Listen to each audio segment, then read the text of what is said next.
Kanina, alaman nyo na kalahati lamang ng inyong budget ang makukuha ninyo.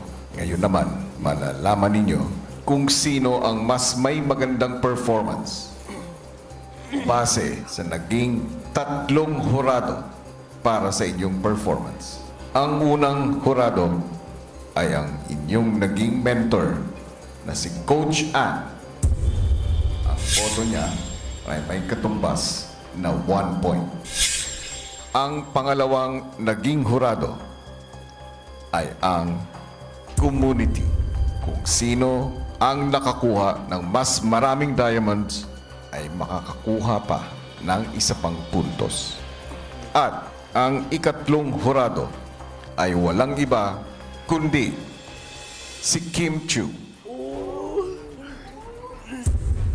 na isa ring jump rope enthusiast. Ang boto niya ay may katumbas na 1 point.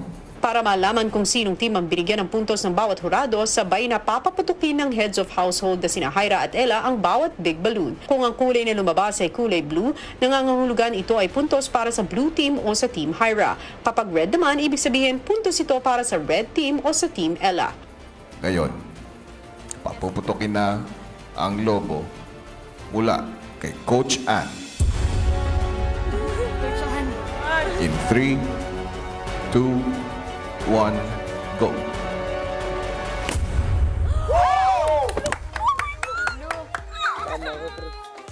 Sa ngayon, 1 point para sa Team Hyra.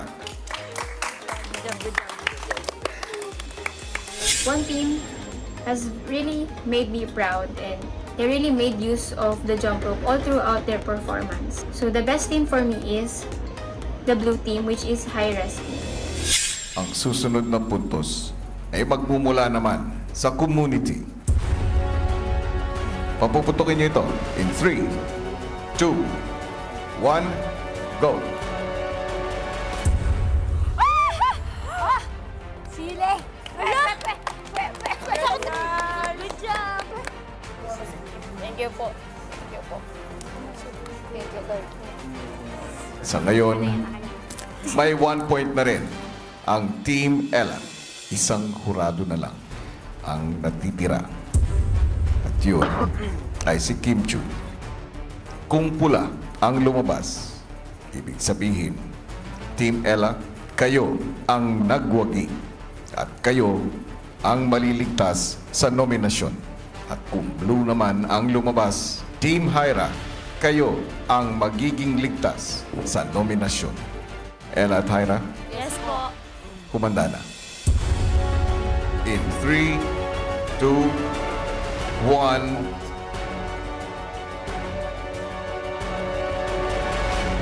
go!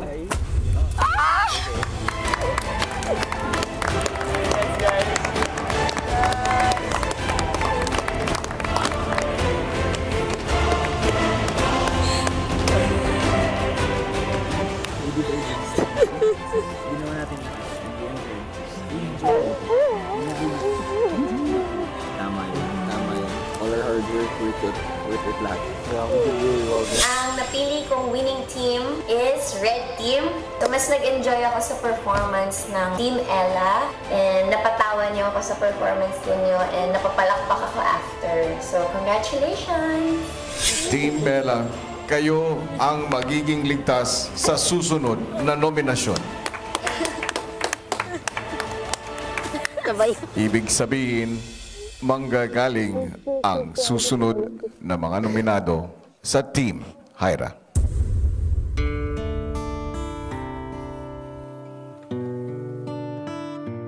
Una po sa lahat, nagpapasalamat po ako sa Panginoon kasi po hindi niya po kami pinabayaan. Worth it po talaga yung pagod po namin. Nakita ko po na sobrang saya din po ng team ko po. Kaya parang as a leader din, kuya, sobrang sarap po sa pakiramdam po nun.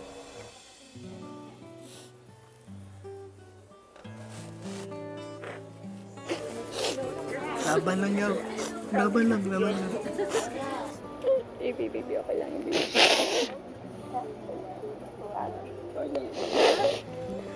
Nabigo po kami sobrang nanghihinayang po ako. Disappointed din po ako sa sarili ko po. Dahil nabigo po kami, hindi ko po mabibigay yung homeschooling gadget po para sa mga kapatid ko po. Hyra, Yes po. alam ko, hindi madali ang nararamdaman mo ngayon. Pero Hyra, sa akin palagay, alam nila kung anong laman ng puso mo. Minsan hindi natin nakukuha kung ano man ang ating mga plano. Marami pang pagkakataon, Hyra. Marami ka pang mapapatunayan. Hindi lang para mapanalo mo ang isang task. At marami ka pang pagkakataon para maipakita mo ang pagmamahal mo sa mga kapatid mo. Huwag ka mawalan ng pag-asa, Hyra. Bigyan mo rin ng pagkakataon o chance ang sarili mo na bumangon. Ganoon naman talaga ang buhay. Kung madadapa, babangon tayo at patuloy tayong lalakad. Yun naman pala. Congratulations, Red Team, na pinamunuan ni Ella, pero kaakibat nga niyan, ang mga miyembro naman ng Team Hyra ay nanganganib na maharap sa nominasyon. Pero sa kanilang pagharap sa isang Lig Task Challenge, maaari nyo silang tulungan sa pamamagitan ng pagpapadalak ng virtual gifts sa pagtatapos po ng ating programa. Ang mga detalye, abangan po maya-maya lamang. Pero ngayon, pumunta na tayo sa ating botohan. Dahil sa puntong ito, mga kapamilya, meron na lamang kayong 1 minute left to vote. Iboto na kung sino ang gusto nyong iligtas at gustong ma-evict. Ang Miss Malakas na nga ba ng Misamis Oriental na si Aizel? Ang military son ng Palawan nga ba na si Chrismar? O ang bunsong buksingero nga ba ng General Santos na si Russo? Tandaan nyo, BBS, space name of housemate, or BBE, space name of housemate, send to 2366 at meron po tayo sa ating Kumu sa contest or sa campaign po yan. Alright? Pag nagbagsak po kayo ng virtual gifts, automatic 10 votes po yan sa Kumu. Samantalang sa 2366, ito po ay 1 vote. Kaya 70% sa Kumu and 30% ay manggagaling sa text votes. Vote according to your conscience, lalong-lalo na meron na lamang tayong 10, 9, 8, 7, 6, 5, 4, 3, 2, and 1. That's it, mga kapamilya Komunizens. Voting is now officially closed. Kukumustahin na natin ang mga housemates at ang napipintong na paglabas ng isa sa kanila. All that and more sa pagbabalik po ng